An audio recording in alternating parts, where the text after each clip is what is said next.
বলতে মানে রহমতুল্লাহ আলাইহি এই মহাপুরুষ ইসলাম ধর্ম প্রচার করার উদ্দেশ্যে সুদূর প্রদেশ থেকে এই মহাস্থান সেখানে এসে হিন্দু রাজা পরশুরামকে পরাজিত করেন এবং ইসলাম ধর্ম প্রতিষ্ঠিত করে এখানে আয়িত আছেন।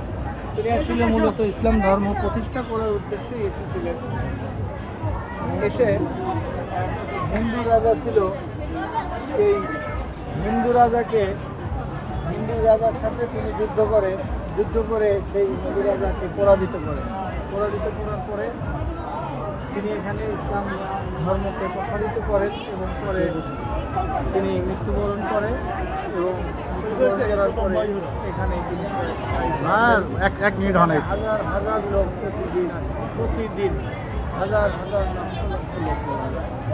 হ্যাঁ দেখান লোকগুলোকে ওখানে কালী মন্দির ছিল ওই উপলক্ষে তার গেট আসলে হিন্দুদের আমলে কালী মন্দির ধ্বংস করে দেওয়ার পরে তার গেটটা চিহ্ন রাখছে ঐতিহাসিক হিসেবে কষ্টি পাথরে এই হলো আধা বছরের কাহিনী। জি সুলতান সাহেব কাহিনী এই আত্মটা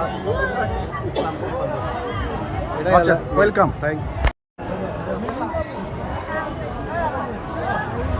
দেখ ফলো মি মকুল ভাই।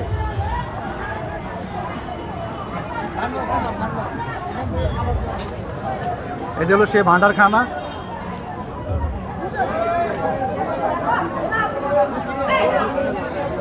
যে সব শ্রেণী বিতরণ করতেছে সবাই শ্রেণী নিয়ে যাচ্ছে